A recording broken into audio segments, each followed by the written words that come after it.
दर्शनम्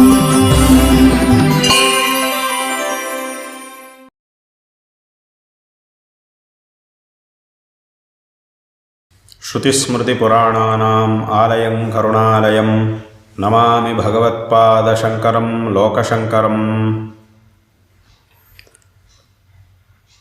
దక్షిణాంనాయ శృంగేరి శారదాపీఠం యొక్క 36వ అధిపతులు పరమపూజ్యులు మా గురువరేణ్యులు జగద్గురు శ్రీ శ్రీ భారతీ తీర్థ మహాస్వామి వారి విశేష అనుగ్రహంతో మా గురువుల యొక్క ప్రీతికి పాత్రుడై విశేషంగా బాల్యం నుండి సదాచార సంపన్నులై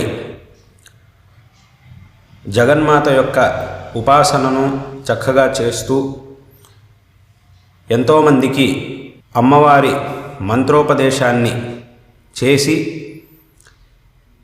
జగన్మాత యొక్క ఆరాధన మార్గాన్ని దర్శింపజేసినటువంటి పాలకుర్తి నరసింహరామ సిద్ధాంతి గారు అనేక సంవత్సరాలుగా జనగామ జిల్లాలోని కొడకండ్ల గ్రామంలో సపరివార రాజరాజేశ్వరి అమ్మవారి సన్నిధిలో అమ్మవారి యొక్క విశేషమైనటువంటి ఆరాధనను చేస్తూ విశేషంగా ఎంతోమందికి ఇప్పుడు చెప్పినట్టుగా మంత్రోపదేశాన్ని చేసి ఆ ఆరాధనా మార్గాన్ని చూపించినటువంటి వ్యక్తి.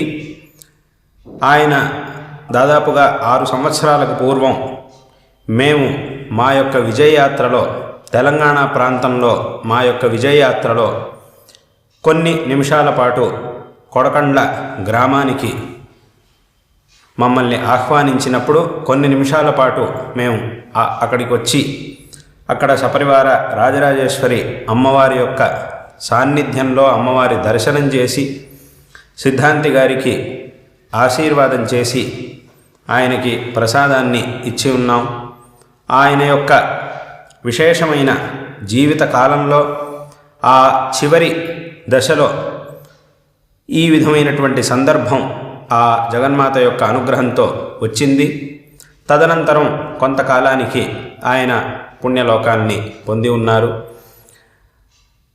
ఈ విధంగా జగన్మాత యొక్క ఆరాధనని ఈ తెలంగాణ ప్రాంతంలో ఎంతోమందికి చేయించి ఆ మార్గాన్ని చూపించినటువంటి నరసింహరామ సిద్ధాంతి గారు విశేషంగా ఈ కొడకండ్ల గ్రామంలో అమ్మవారిని చక్కగా ఆరాధిస్తూ ఈ క్షేత్రంలో అమ్మవారి యొక్క సాన్నిధ్యం దాన్ని చక్కగా సంరక్షించుకుంటూ ఉండేవారు. ప్రస్తుతం ఆయన తర్వాత ఆయన సుపుత్రులుగా ఉన్నటువంటి గౌతమ శర్మ గారు ఇదే విధంగా తమ తండ్రి గారు చూపించినటువంటి మార్గంలో మా యొక్క ప్రీతిపాత్రులై అక్కడ విశేషంగా అమ్మవారి యొక్క ఉపాసనను కొనసాగిస్తూ అనేక విధమైనటువంటి ధార్మిక అనుష్ఠానాల్ని అమ్మవారి యొక్క ఆరాధనలను శాస్త్రములలో తంత్రములలో విశేషంగా అమ్మవారికి సంబంధించినటువంటి శాస్త్రములలో ఉపదేశించిన విధంగా విశేషమైనటువంటి ఉపాసనలను ఈ అమ్మవారి సన్నిధిలో ఈ కొడకండ క్షేత్రంలో చేస్తూ ఉండడం కొనసాగిస్తూ ఉండడం అనేది అత్యంత సంతోషకరమైనటువంటి విషయం. అంతేకాకుండా నరసింహరామ సిద్ధాంతి గారి కోరిక అనుసారంగా ఈ క్షేత్రం ఈ రాజరాజేశ్వరి దేవస్థానం కొడకండలో ఉన్నటువంటి రాజరాజేశ్వరి దేవస్థానాన్ని శృంగేరి పీఠానికి అప్పగించాలి అని ఆయన మనసులో ఉండినటువంటి ఆ ప్రగాఢమైనటువంటి కోరిక. తదనుసారంగా ఆ దేవస్థానాన్ని పీఠానికి అప్పగించడం జరిగింది. శృంగేరి పీఠ పరిపాలితమైనటువంటి ఈ దేవస్థానంలో మా ప్రీతిపాత్రులైనటువంటి గౌతమ్ శర్మ గారు చక్కగా ఈ అనుష్ఠానాదులన్నింటినీ కూడా సంప్రదాయానుసారంగా నిర్వహిస్తూ ఉండడం ఇది చాలా సంతోషకరమైనటువంటి విషయం. ప్రస్తుతం మా గురువుల యొక్క సన్యాస స్వీకారమై 50 సంవత్సరాలు పూర్తయినటువంటి ఈ సువర్ణ భారతి మహోత్సవ సందర్భాన్ని పురస్కరించుకొని విశేషంగా రాజరాజేశ్వరి అమ్మవారి యొక్క విశేషమైన అనుష్ఠానాన్ని ఈ సందర్భంలో నిర్వహిస్తూ ఉండడం, ఈ లలిత నిత్యాయాగాన్ని ఈ సందర్భంలో శాస్త్రోక్తంగా నిర్వహిస్తూ ఉండడం, జప అనుష్ఠానాదులు, నిత్య ఆరాధనలు, సువాసిని పూజ సంతర్పణాదులు వీటన్నిటితోనూ ఒక వైభవపేతమైనటువంటి వాతావరణంలో జగన్మాత యొక్క ఈ ఆరాధనను జగత్ క్షేమం కోసం నిర్వహిస్తూ ఉండడం చాలా సంతోషకరమైనటువంటి విషయం. ఇవాల్టి రోజున ఈ కార్యం యొక్క ఈ పూర్ణాహుతి సందర్భంలో శ్రీ శారదా చంద్రమౌళీశ్వరుల యొక్క మరియు మా గురువరేణ్యులు జగద్గురు శ్రీ శ్రీ భారతీతీర్థ మహాస్వామి వారి యొక్క పరిపూర్ణమైనటువంటి అనుగ్రహం మీ అందరికీ కూడా సదాకాలం లభించుగాక. సమస్త భక్తజనులకు సకల శ్రేయస్సులు లభించుగాక. విశేషంగా గౌతమ శర్మ గారు, ఆయన పరివారం, ఆయన బంధుమిత్రులు, ఈ క్షేత్రం యొక్క భక్తులు, ఇక్కడ జరుగుతూ ఉన్నటువంటి ఈ ఆరాధనలో విశేషంగా సహకరిస్తూ ఉన్నటువంటి సమస్త ఆస్తిక భక్త మహాజనులకు జగన్మాత యొక్క పరమానుగ్రహంతో సకల శ్రేయస్సులు లభించుగాక అని మా యొక్క నారాయణ స్మరణపూర్వకమైన ఆశీర్వాదాలని తెలియజేస్తూ ఉన్నాం. మన దేశంలో అనాది కాలంగా జగన్మాత యొక్క ఆరాధనను చేయడం అనేది పరంపరగా వచ్చింది. ఎంతోమంది మహాపురుషులు, దేవతలు, మహర్షులు, మహాపురుషులు, మహారాజులు, అవతార పురుషులు అందరూ కూడా ఆ జగన్మాత యొక్క ఆరాధనను చేసి అమ్మవారి అనుగ్రహానికి పాత్రులైనటువంటి వారే. విశేషంగా మన యొక్క సనాతన ధర్మాన్ని ఉద్ధరించి ఈ లోకంలో ఉన్నటువంటి వాళ్ళందరికీ కూడా సన్మార్గమును చూపించినటువంటి వారు జగద్గురు శ్రీ శ్రీ ఆదిశంకర భగవత్పాదాచార్యుల వారు. ఇవాల్టి రోజున ఎన్నో ఆక్రమణలను ఎదుర్కొని ఇంత దృఢంగా ఇన్ని ఆక్రమణలని ఎదుర్కొన్నా కూడా ఇవాల్టికి మన యొక్క ఈ సనాతన హిందూ ధర్మం అనేది ఇంత దృఢంగా నిలబడింది అనంటే దీనికి కారణం నిస్సందేహంగా జగద్గురు శ్రీ ఆదిశంకర భగవత్పాదాచార్యుల వారు 1200 సంవత్సరాలకు పూర్వం చేసినటువంటి ఆ ధర్మ సంస్థాపన. శంకర భగవత్పాదాచార్యుల వారు అవతరించి ఈ సనాతన హిందూ ధర్మాన్ని ఎంత దృఢంగా సంస్థాపన చేశారు అనంటే వారి అవతారమై 1200 సంవత్సరాలు గడిచినా కూడా ఈ 1200 సంవత్సరాల్లో ఎన్ని రకాల ఆక్రమణలు ఈ ధర్మం మీద జరిగినా, జరుగుతూ ఉన్నా, ఇంకా జరిగినా కూడా ఇవాల్టికి ఈ ధర్మం అనేది ఇంత దృఢంగా నిలబడింది, నిలబడుతుంది కూడా. ఎప్పటికీ దీనికి ఈ ధర్మానికి చ్యుతి అనేది ఉండదు.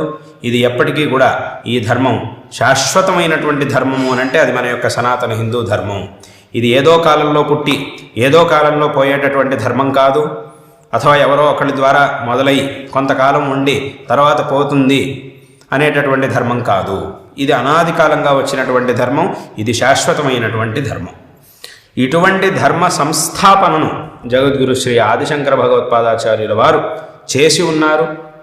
కాబట్టి ఈ ధర్మాన్ని మనందరం కూడా చక్కగా అనుసరించి ఈ ధర్మంలో పరంపరగా వచ్చినటువంటి అమ్మవారి యొక్క ఆరాధనను ఎంతో శ్రద్ధతో చేసి ఆ ఆరాధనలో మన శక్తికి తగినట్టుగా పాల్గొని అమ్మవారి యొక్క అనుగ్రహానికి పాత్రులమై మన జీవితాన్ని సార్థకపరుచుకోవాలి అనేటటువంటిది ప్రతి ఒక్కరూ తెలుసుకోవాల్సినటువంటి విషయం. శంకర భగవత్పాదాచార్యుల వారు తమ అవతారంలో అమ్మవారి యొక్క ఆరాధనను విశేషంగా చేసి ఉన్నారు. అమ్మవారి మీద అత్యంత అద్భుతమైనటువంటి స్తోత్రములని రచించి ఉన్నారు. అటువంటి స్తోత్రములలో సౌందర్యలహరి స్తోత్రం అనేది ఒక విశిష్టమైనటువంటి స్తోత్రం. ఈ స్తోత్రంలో ప్రతి ఒక్క శ్లోకం ఒక్కొక్క మంత్రానికి సమానం. అంత అద్భుతమైనటువంటి స్తోత్రాన్ని శంకరాచార్యుల వారు అమ్మవారి మీద ఒక అద్భుతమైనటువంటి స్తోత్రము అనంటే అప్పుడు మొట్టమొదట మనం చెప్పవలసినటువంటి పేరు సౌందర్యలహరి స్తోత్రం. అంత అద్భుతమైన స్తోత్రాన్ని శంకరాచార్యుల వారు రచించి ఉన్నారు. విశేషంగా ఈ సనాతన హిందూ ధర్మం యొక్క నిరంతర ప్రచారం కోసం శంకరాచార్యుల వారు చేసినటువంటి చతురామ్నాయ పీఠ స్థాపన కార్యంలో మన పూర్తి దక్షిణ భారతదేశానికి పీఠంగా ఋష్యశృంగ మహర్షుల వారు తపస్సు చేసినటువంటి ఈ శృంగేరి క్షేత్రంలో స్థాపించినటువంటి దక్షిణామ్నాయ శృంగేరి శారదా పీఠములో, ఈ పీఠాన్ని మనం శారదా పీఠము అని అంటున్నాం. ఎందుకు అనంటే శంకరాచార్యుల వారు ఈ పీఠాన్ని ఇక్కడ స్థాపించాలి, శృంగేరి క్షేత్రంలో స్థాపించాలి అని సంకల్పించి ఈ పీఠమునకు అధిష్టాత్రి దేవతగా జగన్మాత మహాకాళి, మహాలక్ష్మి, మహాసరస్వతి స్వరూపిణి అయినటువంటి శారదా అమ్మవారిని శంకరాచార్యుల వారు స్థాపించి ఈ పీఠముని ప్రారంభించారు. కాబట్టి ఈ పీఠాన్ని శారదా పీఠము అని అంటూ ఉన్నాం. కాబట్టి శంకర భగవత్పాదాచార్యుల వారు ఈ పీఠాన్ని సంపూర్ణమైన దక్షిణ భారతదేశానికి ఒక పీఠాన్ని స్థాపించాలి అని సంకల్పించి ఇటువంటి ఈ పీఠంలో అధిష్టాత్రి దేవతగా ఆ జగన్మాతని ప్రతిష్ఠింపజేసి ఉన్నారు. కాబట్టి ఈ విధంగా పరంపరగా ఈ పీఠంలో శంకరుల తర్వాత వచ్చినటువంటి ఆచార్యులు విద్యారణ్య మహాస్వామి వారు మొదలైనటువంటి జగద్గురువులందరూ కూడా అమ్మవారి యొక్క విశేషమైనటువంటి ఆరాధనను చేయడం అనేది పరంపరగా వచ్చి ఉన్నది. ఈ విధంగా ఎంతోమంది మహాపురుషులు అందరూ కూడా జగన్మాత యొక్క ఆరాధనను విశేషంగా చేయడం అనేది అనాది కాలంగా వచ్చింది. కాబట్టి విశేషంగా ఇటువంటి ఈ కొడకండ్ల గ్రామంలో జగన్మాత శ్రీ సపరివార రాజరాజేశ్వరి అమ్మవారి యొక్క సాన్నిధ్యం ఉండడం అనేది ఇది ఎంతో ఆ గ్రామం మరియు ఆ చుట్టుపక్కల ఉండేటటువంటి ఆస్తిక మహాజనులందరూ కూడా చేసుకున్నటువంటి ఒక భాగ్యం అనడంలో ఏమాత్రం అతిశయోక్తి లేదు. కాబట్టి ఇటువంటి ఈ సన్నిధిలో జరుగుతూ ఉన్నటువంటి ఈ కార్యక్రమం అనేది మా మనస్సుకి అత్యంత సంతోషాన్ని కలిగిస్తూ ఉన్నది. ఇదే విధంగా ఇక్కడ అమ్మవారి యొక్క ఈ ఆరాధన నిరంతరం నిర్విఘ్నంగా కొనసాగుతూ ఉండాలి. ఇందులో అందరూ కూడా చక్కగా పాల్గొని ఆ జగన్మాత యొక్క అనుగ్రహానికి పాత్రులు కావాలి. ఇటువంటి ఒక సాన్నిధ్యం ఒక చోట ఉంది అని అంటే అక్కడ ఇటువంటి శాస్త్రోక్తమైనటువంటి ఆరాధనలు జరుగుతూ ఉన్నాయి అనంటే తప్పకుండా అందరూ వెళ్ళి దాంట్లో పాల్గొనాలి. ఎలాగైతే ఇప్పుడు అందరూ కూడా దీంట్లో పాల్గొంటూ ఉన్నారో అదేవిధంగా ఇంకా అధిక సంఖ్యలో అందరూ కూడా చక్కగా ఇక్కడికి వచ్చి పాల్గొని అమ్మవారి యొక్క అధికమైనటువంటి కృపకు పాత్రుడు కావాలి. తద్వారా ఈ జీవితాన్ని సార్థకపరుచుకోవాలి అనేటటువంటి విషయాన్ని ఈ సందర్భంలో అందరికీ తెలియజేస్తూ మరొక మారు అందరికీ కూడా సమస్త భక్తులకి ఇవాటి రోజున ఇక్కడ ఉపస్థితులుగా ఉన్నటువంటి సమస్త భక్తులకి ఈ విశేషమైనటువంటి కార్యక్రమంలో పాల్గొంటూ ఉన్నటువంటి వారికి అందరికీ కూడా మా యొక్క నారాయణ స్మరణపూర్వకమైన ఆశీర్వాదాలని మరొక మారు తెలియజేస్తూ ఈ మాటల్ని ఇక్కడికి ముగిస్తూ ఉన్నాం.